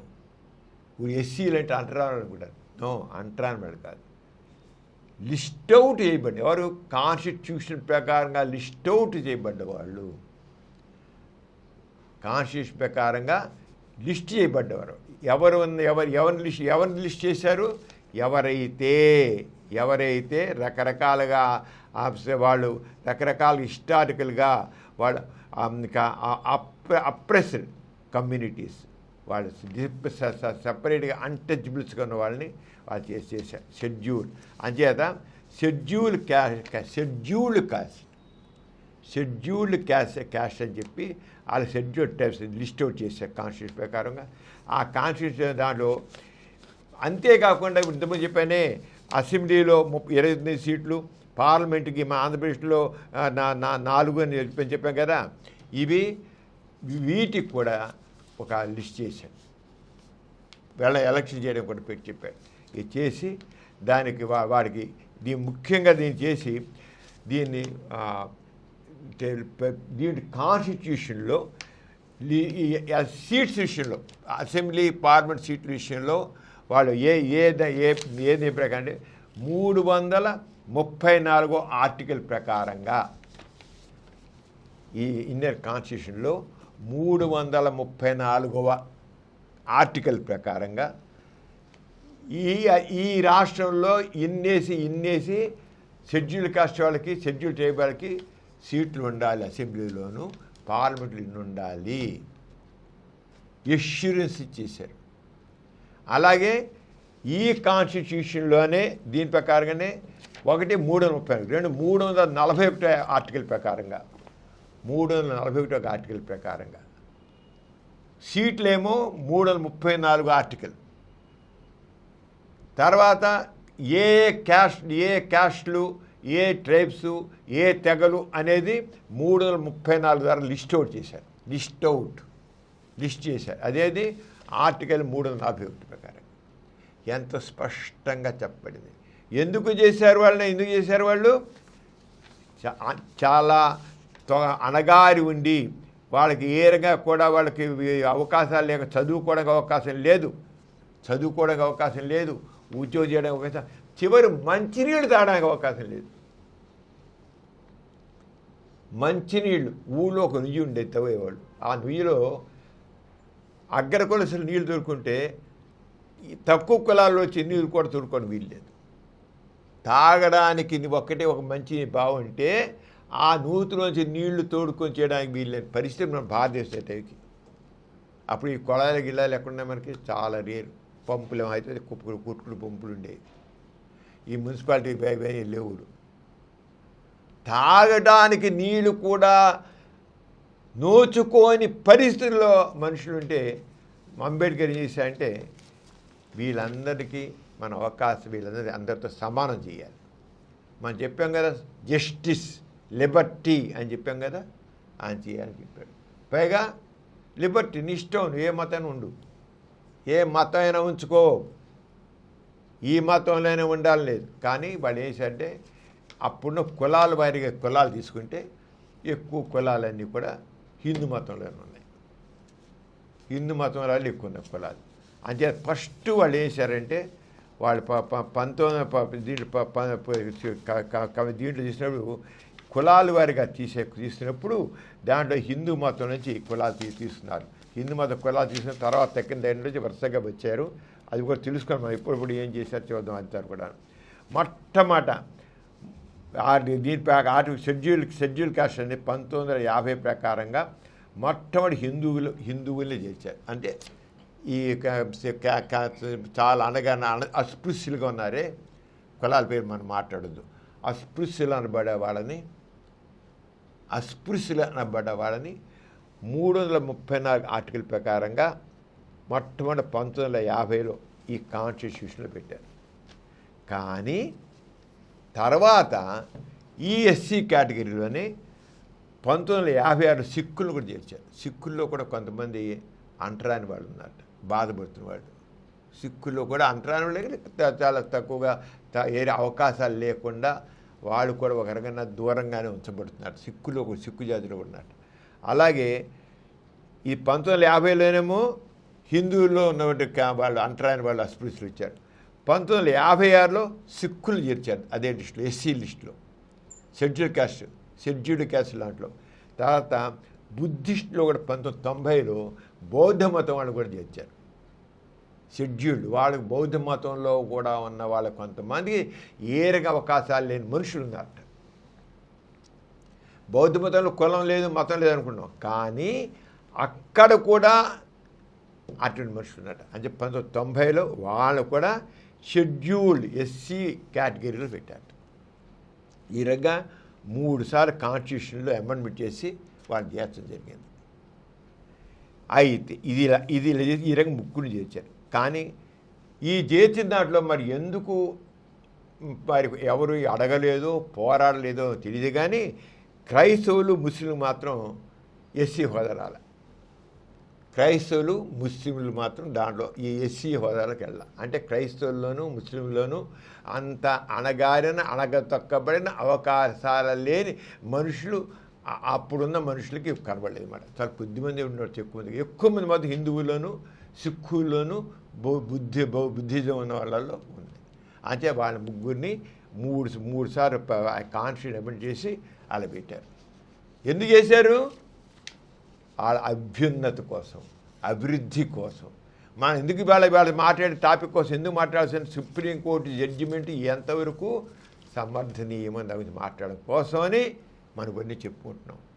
సుప్రీంకోర్టు ఇచ్చిన జడ్జిమెంట్ ఇచ్చింది నిన్న మొన్నటి దాకా అవకాశం, ఈ రోజు వరకు అవకాశం పొందుతున్న వాళ్ళు ఒకవేళ రేపు మతం మార్చుకుంటే, క్రిస్టియానిటీలోకి వెళ్ళినా ఇంకో దానికి వెళ్ళినా సరే, ఇంకో మతంలోకి వెళితే వాళ్ళకి అవకాశాలు పోతాయి అన్నారు. అసలు ఈ అవకాశాలు తీసుకోవచ్చు. ఇప్పుడు క్రిస్టియానిటీ మారుతున్నారు కొంతమంది. మారినంత మాత్రాన ఆ కులం పోతుందా? ఫలానా కులం వాడు అని అక్కడ అన్నాడు. తర్వాత అలాగే వాళ్ళకి ఆర్థిక అవకాశాలు మెరుగవుతున్నాయా? లేదు. ఏదో కొద్ది క్రిస్టియానిటీకి ఎందుకు మారుతున్నారు వాళ్ళు? ఈ అవకాశాలు కాన్స్టిట్యూట్ ప్రకారం వచ్చింది కాస్త అవకాశాలు సరిపోట్ల వాళ్ళు బతుకు తిరిగి. అందుకని వాళ్ళ విద్య ఆరోగ్య విషయంలో క్రిస్టియన్స్ ఇచ్చే అవకాశాలు పొందుదామని వెళ్ళారు. ఏదో మతం మీద ప్రేమ, దేవుని ప్రేమ కాదు. ఆర్థిక అవకాశాలు, విద్యా అవకాశాల కోసము వాళ్ళు క్రిస్టియన్స్ ఉన్నారు. కానీ సుప్రీంకోర్టు ఏం చేసింది? ఎవరైతే హిందువులు మతం మార్చుకున్నారో వాళ్ళకి అవకాశాలు పోతారు. మన కాన్స్టిట్యూషన్ ఏం చెప్పింది? మనకి మామూలుగా ఏం చెప్పి మొదటి చెప్పింది సోషల్ జస్టిస్. మరి మతం మారగానే జస్టిస్ ఏంటి అయిపోయింది? ఆ వ్యక్తులు ముఖ్యమా, మతం ముఖ్యమా? దానిలో క్రిస్టియన్స్ను ముస్లిమ్స్ రాలే కనుక వీళ్ళు క్రిస్టియన్ మతం పుచ్చుకున్నారు కనుక వీళ్ళకి అంతే, మతం మారింది కనుక మేము ఇవ్వను అంతే. మతం మారింది మాత్రాన వాళ్ళకి వాళ్ళు మనం కోరేది ఏంటి? వీళ్ళు కోరింది మనం కాన్స్టిట్యూషన్ ప్రకారం ఏంటి? అందరికీ సమానమైన అవకాశాలు, సమానమైన గౌరవం కావాలి. సమానమైన అవకాశాలు, సమానమైన గౌరవం కావాలి భారతీయులందరికీ. ఏదో ఒక మతం వాళ్ళకి కాదు, భారతీయులందరికీ సమానమైన గౌరవం, సమానమైన అవకాశాలు ఉన్నప్పుడు మతం మారినా వాళ్ళ స్టేటస్ ఇంకా బాగుపడలే కనుక రాజ్యాంగ పరంగా వాళ్ళకి వచ్చే అవకాశం వాళ్ళకి రావాల్సింది. మతం మారినంత మాత్రాన్ని వాళ్ళని మనం వదిలేస్తాం, వాళ్ళు బాధపడితే ఊరుకుంటామా? ఎందుకోసం పెట్టారు దీన్ని? ఎందుకోసం కాన్స్టిట్యూషన్లో పెట్టారు? వీళ్ళ కోసం. మతం బట్టి, మతం మీద, మతంలో ఆ మతంలో ఉన్న వాళ్ళని దయతో కాదు. భారతీయుల్లో ఎవరైతే డిప్రైవ్డ్ ఆఫ్ ప్రివిలేజెస్, అవకాశాలు లేకుండా అణగదొక్కబడి చాలా బాధగా ఉన్నారు, వాళ్ళ మతం మారినా వాళ్ళకి ఇంకే రకంగా లేవు, కేవలం ఆర్థికంగా విద్యాపరంగా వచ్చే అవకాశాల కోసం వెళ్ళారు కానీ కొరకు కాదు. దానికి ఇంకా వాళ్ళకి ప్రభుత్వానికి సాయం ఎందుకు బరువు తగ్గినుకొని ఇంకా ప్రభుత్వం సంతోషించకపోయి మతం మార్పు లేదు, మీకు అవకాశం లేదన్నారంటే మర్చిపోతాం. అలాగే ఎన్నిసార్లు అలాగే మొట్టమొదటి అంబేద్కరు ఈ అసెంబ్లీ సీట్లు అన్నవి ప్రతి రాష్ట్రంలోనూ సీట్లు ఉన్నాయి కదా. మన ఆంధ్రప్రదేశ్లో 29 మందికి షెడ్యూల్ క్యాస్ట్ వాళ్ళకి 29 సీట్లు, షెడ్యూల్ ట్రైబల్కి 7 సీట్లు ఉన్నాయి కదా. ఈ సీట్లు ఇలాగే 1960 వరకు ఆయన చాలా 10 ఏళ్లలో వీళ్ళ వాయిస్ రేజ్ చేస్తే చాలా వరకు వీళ్ళు సరిపోతుంది అనుకున్నాడు అంబేద్కర్. కానీ వాళ్ళ వాయిస్ వీళ్ళ అవకాశాలు వీళ్ళ బతుకునే బాగుపడలా. అంచేత 1960 నుంచి 70 దాకా మళ్ళీ ఎక్స్టెండ్ చేశారు. 10 ఏళ్ళకే ముందు రిజర్వేషన్స్, అసెంబ్లీ పార్లమెంట్ రిజర్వేషన్స్ మన స్వాతంత్రం వరకు 10 ఏళ్ళే, అంటే 1950 నుంచి 60కి ఇచ్చారు. అప్పుడు ఒకసారి మళ్ళీ అమెండ్ చేశారు, ఎక్స్టెండెడ్. మంది 1970 చేశారు, 1980 చేశారు, 1990 చేశారు, 2000 చేశారు, 2010 చేశారు, 2020 కూడా మళ్ళీ ఎక్స్టెండ్ చేశారు. చేస్తూనే ఉన్నారు. ఇప్పుడు అసెంబ్లీ సీట్లు, పార్లమెంట్ సీట్లు అలాగే రిజర్వ్ అవుతూనే ఉన్నాయి. అన్నీ ఉన్నాయి. అంటే ఎందుకోసం చేస్తున్నారు? ఈ 334 అనే ఆర్టికల్ దేనికోసం అంటే ఈ అసెంబ్లీ సీటు కోసం. 341 దేనికోసం? షెడ్యూల్ క్యాస్ట్ వాళ్ళ కోసం. పలానా కాస్ట్ వాళ్ళ పలానా కులాల వాళ్ళకి పలానా వాళ్ళకి అని చెప్పారు కదా. వాళ్ళు మతం మారిన మాతాన్ని నువ్వు చేసినట్లయితే మరి ఫ్రీడమ్ ఆఫ్ రిలీజన్ మన కాన్స్టిట్యూషన్ ప్రకారం ఇచ్చావు. You can change your religion, any religion మార్చుకోవద్దు చెప్పారు కదా. మరి అక్కడ వైలేట్ చేయదా? సుప్రీంకోర్టు ప్రకారం అది వైలేషన్ కదా. అది నీవు ఏదైతే నువ్వు మతం మార్చుకోవడానికి అవకాశం ఉంది, సుప్రీంకోర్టు నీకు అధికారం ఇచ్చిన తర్వాత నువ్వు మార్చుకున్నావు కనుక నీకు కులం లేదు, క్రిస్టియానిటీలో కులం లేదు కనుక నీకు అవకాశం ఇవ్వమంటే ఒక కనీసం మానవుడికి ఉండాల్సిన వాళ్ళు అంతవరకు ఏ రకమైన అవకాశాలు ఆర్థికంగా వెనకబడుతున్న పోతుందా? భారతీయులంతా చక్కగా అభివృద్ధి చెందాలని అనుకో చోట నువ్వు అలా కొంత అలాగే ఉంచేస్తావా? అది మనం మానవతా దృక్పథంతో ఆలోచించాలి. ఇక్కడ ఏ దృక్పథంతో ఆలోచించి సుప్రీంకోర్టు మతం మారారు కనుక, మతంలో లేదు కనుక, మతాన్ని మన దీంట్లో షెడ్యూల్లో క్యాస్ట్లో పెట్టలే కనుక ఇవ్వమో అని కొట్టి చెప్పింది. కానీ మానవతా దృక్పథంతో ఆలోచించి మతం మారినా సరే వాళ్ళు ఇంకా దానికి అది ఇంకా అదే వాళ్ళ కులం మతం మారినా కులం అలా ఫలానా కులం వాళ్ళని అక్కడ కూడా అలాగే ఉంటున్నారు వాళ్ళు అన్నవాళ్ళు ఉన్నారు. ఎక్కడ చెప్పమనండి. కులం జాడ్యం వెంటాడుతూనే ఉంది. ఎవరిది తప్పిది? మన ప్రభుత్వాలది తప్పు. సెక్యులర్గా ఉన్నట్లయితే అంటే ఆర్థిక అవకాశాలు ఇవ్వాలి రంగారు. అది లేకపోతే దీనివల్ల చాలా వరకు మనకి ఇది అవుతుంది. అంచేత మనకి అంబేద్కర్ ఏం చెప్పారు ముఖ్యంగా ఎందుకోసం రిజర్వేషన్ చెప్పారంటే చారిత్రకంగా ఎంతో అణిచివేతకు గురయ్యారు వీళ్ళందరూ, అణిచివేతకు గురయ్యారు పైకి తీసుకురావాలి అన్నాడు. మరి మతం మారిన మాత్రం చారిత్రకంగా అణిచివేతకు గురైన ఆ వ్యక్తుల్ని మనం బాగుపరచగలిగామా? ఈ రంగం కొట్టేస్తే సుప్రీంకోర్టు ప్రకారంగా వీళ్ళు మతం మారారు కనుక వాళ్ళకి ఏ రకమైన అవకాశం ఇవ్వమంటే ఇప్పుడు ఏంటి మళ్ళీ పరిస్థితి ఏంటి? పూర్వకాలం ఏ రకమైన దయనీయ పరిస్థితి వచ్చిందో మన తోటి భారతీయునికి మళ్ళీ అదే పరిస్థితి ఇచ్చినట్టు అవుతుంది. ఆ రంగానే సామాజిక సమానత అంటున్నాము, సోషల్ జస్టిస్ అంటున్నాము, సామాజిక గౌరవం, సోషల్ రెస్పెక్ట్ అంటాం. ఏది ఏమవుతుంది? మళ్ళీ వెనక్కి వెళుతున్నాయి. అంచేత అయితే నీకు ఎప్పుడైతే ఇప్పుడు చేయాలి యాక్చువల్గా నేను అందుకని ఇలాంటి ఇప్పుడు ఏం చేయాలి మనం చెప్పేది ఏంటంటే కులం మీద కాదు, ఆర్థికంగా వెనకబాడుతున్న వాళ్ళందరికీ వాళ్ళందరినీ తీసుకోండి. వెళ్ళేది మీరు కులంపేట మతంపేట ఎప్పుడైతే మీరు ఆలోచించి మానవత్వంతో సంబంధం లేకుండా మాట్లాడుతున్నారో మీరు తప్పకుండా ఇప్పుడు ఏం చేస్తారు? మీరు అసలు కాన్స్టిట్యూషన్ మొత్తం అరక మార్చండి. ఎస్సీలు ఎస్టీలు తీసిపారండి. ఎకనామికల్లీ బ్యాక్వర్డ్ వాళ్ళు బ్రాహ్మిన్స్లో ఉండొచ్చు, వైశ్యాసులు ఉండొచ్చు, రెడ్డిలో ఉండొచ్చు, కంబలో ఉండొచ్చు, కింద వాడికి ఎవరంటే ఉండొచ్చు. అందరికీ అవకాశాలు ఇవ్వండి. అంతేగాని కులాల పేట మతాల పేట ఆడుతూ వీళ్ళందరూ బతుకులతో ఆడుకుంటే ఎలా కుదరదు, అది కుదరదు. అంచేత ఇంకా రిజర్వేషన్స్ ఊరికి పెంచుకెళ్ళిపోతున్నారు. దాంట్లో OBC reservations, other backward communities, బీసీలు అదర్ బ్యాక్వర్డ్ కమ్యూనిటీస్ రిజర్వేషన్స్. ఇప్పుడేం చేస్తాం, బ్రాహ్మణ్స్ అన్నీ పోయే మమ్మల్ని అగ్రకులసులు అని బ్రాహ్మణులు అన్నారు. ఏదో పూర్వకాలం ఇప్పుడు కొత్త శతాబ్దాల కింద ఎవడో ఏదో చేశాడని చెప్పి మమ్మల్ని చంపుతున్నారు. మాకు తిన్నాకి తిండి లేకుండా మాకు పౌరోత్యం ఉందా, మాకు వేదం జీవనం ఉందా, మాకేం గుండె ఇచ్చిందా, మమ్మల్ని మరీ ఘోరంగా చూస్తున్నారు, మాకు అవకాశం కలిగిందా బ్రాహ్మణ్స్ అంటున్నారు. నిజే వాళ్ళ గురించి దైన్యంగా ఉంది. మాకు ఏ అవకాశం లేదు, మాకు ఆస్తులు లేవు, చదువులు లేవు, మాకు ఏ ఉద్యోగాలు లేవు, ఎక్కడ ఉన్నాయి, మాకు ఇలా ఉన్నాయి అని వాళ్ళు అంటున్నారు. అందుకని కులాల వారీగా ఎప్పుడైతే చేస్తారో, ఇప్పుడు సుప్రీంకోర్టు ఏం చేసింది, నాకు లెక్క ప్రకారంగా ఈ మతం ఈ కులం వాళ్ళకి సీట్లు, ఈ కులం కనుక నేను తీసేస్తాను. అక్కడ హ్యుమానిటేరియన్ యాంగిల్ లేకుండా. అంచేత హ్యుమానిటీ యాంగిల్ రావాలంటే మనం చెప్పేది ఏంటంటే, అందరికీ ఆర్థికంగా వెనకబాటుతాను వల్ల అందరికీ ఏ కులం వాళ్ళు సేవ పెట్టండి, అప్పుడు భారతీయులందరూ సమానంగా ఉంటారు. కులంపై మనం కోరేది ఏంటి, సోషలిస్ట్ సెక్యులర్ డెమోక్రాటిక్ రిపబ్లిక్ మనం కోరుతున్నాం. కులరహిత మతరహిత సమాజం కోరుతున్నాం.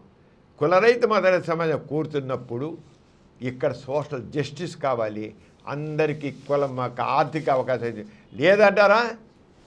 ఇప్పుడు మతం మారినా సరే freedom of expression, freedom of religion, freedom of faith, freedom of worship అని ఉంది కనుక ఆ ప్రకారంగా వాళ్ళు మారారు, పారంగా మారారు. కానీ వాళ్ళకున్న రైట్ని మీరు తీసేయడానికి అధికారం లేదు, చేయడం వీలు లేదు. ఎందుకని అందరు మనుషులు సమానం, అందరికీ సమాన అవకాశాలు రావాలి, అందరికి సమాన గౌరవం కావాలి, అందరూ పైకి ఎదగాలి, పైకి పెరగాలి, సమాన ఆర్థిక అవకాశాలు కావాలి, సామాజిక అవకాశాలు కావాలి, విద్యా అవకాశాలు కావాలి, ఉద్యోగ అవకాశాలు కావాలి. అందుకని ఉంటే అందరికి వచ్చి దాన్ని చేస్తేనే మన కోరుకున్న సమాజం వస్తుంది. లేకపోయినట్లయితే సమాజంలో లేనిపోయినట్టు ఇంకా గొడవలేని వస్తాయి. అంచేత లేకపోతే ఇప్పటికైనా ఆ కాన్షియస్ ఎన్నోసార్లు మార్చుకున్నాం. ఆర్థికంగా వెనకబాటుతనాన్ని తీసుకుని అందరినీ పైకి తీసండి, సమాజాన్ని నెలకొల్పండి. మన కాన్స్టిట్యూషన్లో ఎన్నో అమెండ్మెంట్స్ వచ్చాయి, ఇంకో అమెండ్మెంట్ చేసి ఆర్థికంగా వెనకబాటుతనాన్ని తీసుకోండి. అంతేగాని ఈ రకంగా వెనకబాటుతనాన్ని మళ్ళీ కొత్తగా సృష్టించొద్దు, ఉన్న వాళ్ళని పైకి వెళుతున్న వాళ్ళని కిందకు తొయ్యొద్దు. ప్రేమిలా మనం చాలా విషయాలు చెప్తున్నాం. సామాజిక చైతన్యం కావాలి, మనుషుల్లో ప్రతి ఒక్క వ్యక్తిలో సమానత్వం, స్వేచ్ఛ, సామాజిక న్యాయం అనేది కావాలి. ఆ రకంగా సామాజిక చైతన్యాన్ని కలిగించడం కోసమే సమరం ఛానల్స్. అందుకోసమే మనం ఎథిస్టిక్ పాయింట్ ఆఫ్ వ్యూలో ఎథిస్టిక్ బులెటిన్ నడుపుతూ ఎథిజం పాయింట్ ఆఫ్ వ్యూలో ఏ విషయాలన్నింటినీ మనం చర్చించుకున్నాం. ఇవాళ చాలా విషయాలు ఆ ఎథిస్టిక్ పాయింట్ ఆఫ్ వ్యూలో మనం చర్చించాం. ఇది ఇలా చెప్తూనే కాకుండా జీవితం అంటే ఏదో హార్ట్గా ఏదో విషయాలు చెప్పుకోవడం అలాంటి కాదు కదా. జీవితం అంటే తగ్గ సంతోషం, మనిషికి కాస్త ఒక రిలాక్సేషన్ కావాలి. ఎలా అయితే మెదడుకి బ్రెయిన్కి ఓ ఫుడ్ ఫర్ థాట్ కావాలో, స్టమక్ కూడా ఫుడ్ ఫర్ టేస్ట్ కావాలి. అంతే, ఈ food for thought, food for taste. Taste నాలుగు వరకే పరిమితం. నాలుగు దాగితే ఇంకా ఫుడ్ తెలియదు. కడుపు మంట, కారం తింటే కడుపు మంట వస్తుంది, అది ఒకటి ఇంకేం తెలియదు. కడుపులో తీపేం తెలియదు, కడుపులో కారమే తెలుస్తుంది. అంచేత చక్కటి రుచికరమైన ఆహారం. ఇప్పుడు కొత్త యువత ఎంతమంది వచ్చారు, చదువులు కూడా వంటలేం తెలియవు. ఆడపిల్లలు తెలియదు, మగపిల్లలు తెలియదు, వంటలేం తెలియదు. కానీ పెళ్ళిళ్ళు అయిపోతున్నాయి, కొత్తగా కాపురం పెడుతున్నారు. ఏంటి కానీ తినాలి అని ఉంటుంది. తినాలంటే ఏం తింటారు, ఎలా వంటలో తెలియట్లా. మరి మనం సమర ఛానల్స్లో యువత కోసం కూడా ఛానల్స్ పెట్టాం. సమర భవిత ఛానల్ ఉంది. వాళ్ళకి సైన్స్ వరల్డ్ పెట్టుకున్నాం, సమరం సైన్స్ వరల్డ్, ఇలా ఎన్నో ఉన్నాయి. కానీ ఫుడ్ కోసం పెట్టి ఫుడ్ ఫర్ థాట్ ఎలా ఇస్తాం, అనేక ఛానల్స్ ఫుడ్ ఫర్ థాట్. అలాగే ఇప్పుడు మరి కడుపుకి మంచి ఆహ్లాదకరంగా ఉండే ఫుడ్ ఇవ్వాలని మన సమరం ఫుడ్ ఛానల్ కూడా ఉంది. దాంట్లో ఎన్నో విషయాలు, దాంట్లో ప్రమిళ రెసిపీలు పెడుతున్నాం, కొత్త ఇస్తున్నాం. చాలా దగ్గర మంచి ఆదరణ ఉంది, చాలా మంచి ఆదరణ ఉంది. మరి ప్రమిళ కేవలం చక్కగా రుచికరమైన పదార్థాలే కాదు, హెల్దీ ఫుడ్. ఏ ఆహారం తీసుకుంటే మనిషి ఆరోగ్యంగా ఉంటారు అనేది కూడా మన ఫుడ్ దాంట్లో అది చాలా చక్కగా ఆరోగ్యకరమైన పదార్థాలు. ఏ తింటే మనకి బాడీ మంచి ఆరోగ్యత ఏర్పడుతుంది. అంత ట్రెండ్ కూడా అలాగే ఉంది కదా, హెల్దీ ఫుడ్. హెల్దీ ఫుడ్ ఏంటంటే ఏం తినాలండి? ఆరోగ్యం అంటే ఏం తినాలి?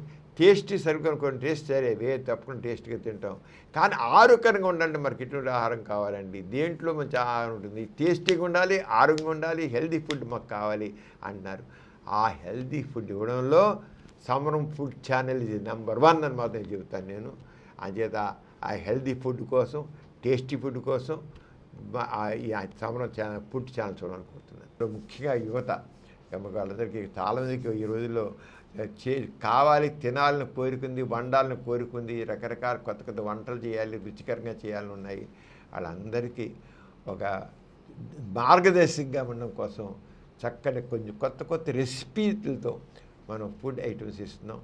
అవి మనం చూస్తూ మరి ప్రమేళ మరి అంత రుచికరం ఫుడ్కి కాస్త నోరుడించేసి, కాస్త నోట్లో కాస్త లాలాజలం కాస్త పుట్టించి మనం సెలవుచ్చుకున్నాం. నెక్స్ట్ ఛానల్ వచ్చాకెల్లా వీళ్ళందరూ కూడా కొత్త మన ఫుడ్ ఛానల్ చూసి కొత్త తిని చక్కగా మంచి పసందుగా పెట్టి మంచి హుషారైన ముఖంతో కనబడడానికి కోరుకుంటూ సెలవుచ్చుకుందాం. అందరికీ జై ఇన్సాన్. జై ఇన్సాన్. ఈ కార్యక్రమం మీకు ఎంతో నచ్చింది కదా. ఇటువంటి మరిన్ని వీడియోల కోసం అనతి కాలంలోనే 21 కోట్ల వ్యూస్ సాధించిన సమరం ఛానల్ సమర్పించు ఎథిస్ట్ బులెటిన్ ఛానల్కు సబ్స్క్రైబ్ చేయండి, లైక్ చేయండి, మీ ఫ్రెండ్స్కి షేర్ చేయండి. అలాగే ప్రక్కనున్న గంట సింబల్ని ప్రెస్ చేయడం మర్చిపోకండి.